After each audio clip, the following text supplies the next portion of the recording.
여기 거기 경찰서죠. 친한 여자애가 지금 자살한 내놓고 연락이 안 돼가지고 좀 찾아주실 수 있습니까? 새벽에 걸려온 자살 신고 전화. 그런데 이 신고 전화에는 아무도 예상하지 못한 반전이 숨겨져 있었습니다. 여자친구가 죽는다니까 도와달라. 그래서 이제 저희들이 이제 출동하게 된 거예요. 신고자는 온라인 게임을 통해 알게 된 여성과 4년의 기간 동안 SNS를 이용해서 교제해 왔다고 주장했는데요. 그 학생 이름밖에 모르는 거예요. 집도 모르고 한 번도 본 적이 없다는 겁니다. 의심을 품은 경찰들의 끝없는 추적 끝에 밝혀진 여성의 정체.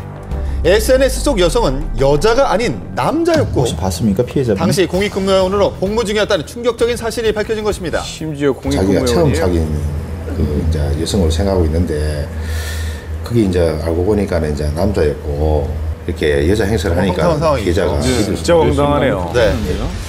남성을 여성으로 믿었다는 피해자. 경찰에 의해 사실이 밝혀지는 순간까지도 피해자는 조금의 의심도 하지 않았다고 합니다. 직접 만나봤는데요. 이 얘기 한번 들어보시죠.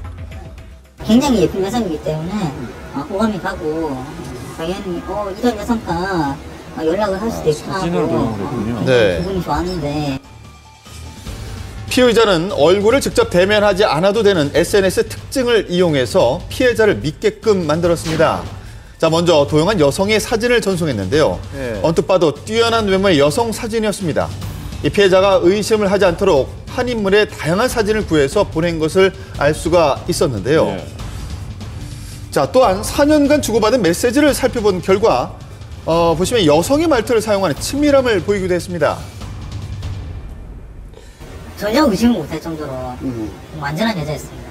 귀엽고 새침한 목소리. 예, 목소리는 어떻게 바뀌었죠? 네. 그런 목소리, 그런 계열의 목소리. 통화도 하고요. 그렇습니다. 휴대전화의 기능을 사용해서 여자 목소리로 변조까지 했다는 피의자. 그런데 여기서 끝이 아니었습니다. 피해자와의 신뢰감을 형성한 이후에 본격적으로 돈을 요구하기 시작했는데요. 자, 요구에 응하지 않는 피해자에게 죽음을 연상케 하는 극단적인 상황까지 제시했다는 SNS 속 여성, 아니 남성. 걱정스러운 마음에 신고한 피해자의 전화로 4년간의 사칭 행각이 세상에 드러나게 된 것입니다. 사기로 빌려준 게 10만 원씩 음식 같은 거 이제 식사할 돈이 없다. 그것 때문에 빌려준 거랑 제품 기록에 확인되는 것만 해도 200만 원 정도였어요. 예. 네, 정말 얼굴 한번 보지 않고 갈취한 금액 200여만 원. 무려 4년간 단 한 번의 의심 없이 여성이라고 믿어왔다는 피해자. 여자의 정체가 남자였음을 알고 난 후 그가 잃은 것은 단순히 돈뿐만이 아니었습니다. 돈보다도 제가 배신을 당했다는 기분이 더 컸으니까 뭘 해도 손을 잡히지 않고 네. 4년이면 굉장히 긴 시간이거든요. 그렇죠. 정말 그냥 멍해지더라고요, 저는. 자, SNS 사칭 사실상 우리에게 낯선 이야기는 아닙니다. 2012년 발생한 강력 범죄를 모두 합친 수보다 2013년 발생한 SNS 사칭 범죄가 2배 이상 많다는 연구가 있었는데요. SNS가 활성화되었던 초기에는 연예인이나 유명인을 사칭하는 이른바 연예인 SNS 사칭 사건들이 줄을 이뤘습니다. 연예인의 이름과 사진을 도용하는 장난에서부터 유언비어를 유포하는 등 그 수위가 점점 더 높아지면서 현재는 사회적인 문제로 언급되고 있는 상황인데요. 예. 자, 이런 경우 굉장히 많았죠. 그러게요.